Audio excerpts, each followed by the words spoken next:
1958 ऐसा समय जब टेक्नोलॉजी का इतना बोलबाला नहीं था।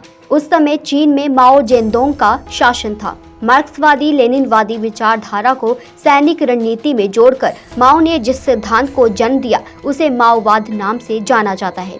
इस व्यक्ति ने 1958 में 4 पेस्ट कैंपेन शुरू किया। 4 पेस्ट कैंपेन का अर्थ क्या?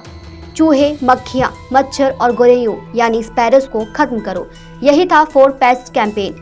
स्पैरोज को खत्म करने को स्मैश स्पैरोज कैंपेन या एलिमिनेट स्पैरोज कैंपेन के रूप में भी जाना जाता है।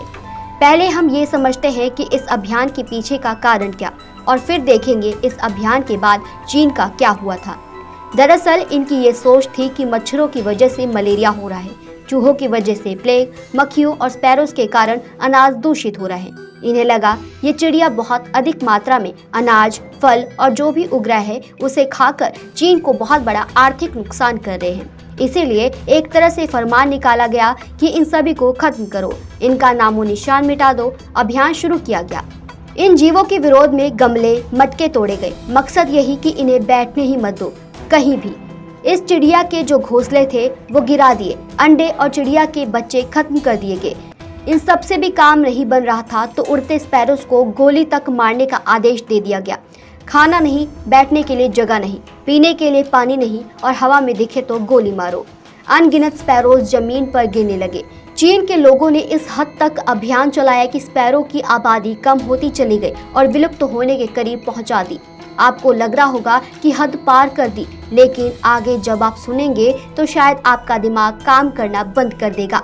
चीन में प्रतियोगिता शुरू की गई। स्कूल, सरकारी एजेंसी, ऑर्गेनाइजेशंस में जो भी सबसे ज्यादा मृत चूहे, मच्छर और गोरैये यानी स्पैरोज को लेकर आएगा उन्हें पुरस्कार दिया जाएगा।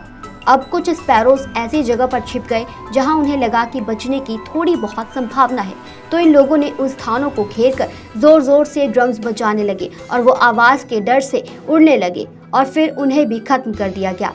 ये सब चीन ने सिर्फ इसलिए किया कि चीन को लगा कि ये जीव अनाज खाकर देश का नुकसान कर रहे हैं और अगर इन्हें खत्म कर दिया तो चीन विश्व गुरु बन जाएगा, क्योंकि उत्पादन बहुत ज्यादा होने लगेगा। लेकिन अब प्रकृति की बारी थी और हिसाब किताब के मामले में प्रकृति तो सबसे बड़ी चार्टर्ड अकाउंटेंट है। जो जैसा बीज बोएगा उसे वैसा ही फल प्राप्त होगा। हम सब जानते हैं कि खुद की होशियारी पर चलने वाला मिट्टी का मानव ज्यादा समय प्रकृति के सामने नहीं टिक सकता। अप्रैल 1960 तक ये अभियान चलने के बाद इन्हें ये एहसास हुआ कि ये गलत हो रहा है, लेकिन तब तक बहुत देर हो चुकी थी।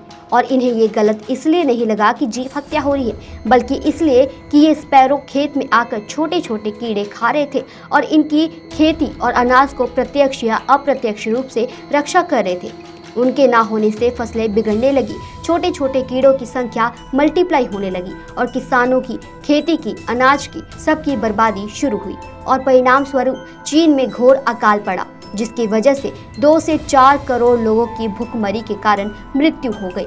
इस अभियान में इन्होंने कितने पेड़ नष्ट किए, प्रकृति को कितना नुकसान पहुंचाया और खुद के नागरिकों का कितना अहित किया, उसका अंदाजा शायद हम नहीं लगा सकते। ये है चीन का काला इतिहास। इकोलॉजिकल बैलेंस बिगड़ने से कितना भयंकर परिणाम होता है, ये उसका छोटा सा उदाहरण है। इसलिए भारत की पावन भूमि पर हुए राम, कृष्ण, बुद्ध, महावीर आदि और ऐसे अनेक धर्म गुरुओं का आदेश रहा है कि जियो और जीने दो। अहिंसा परमो धर्म, और जो इनको नहीं मानता या इनके सिद्धांतों के खिलाफ जाने का प्रयास भी करता है उसका अंजाम चीन से भी बदतर हो सकता है।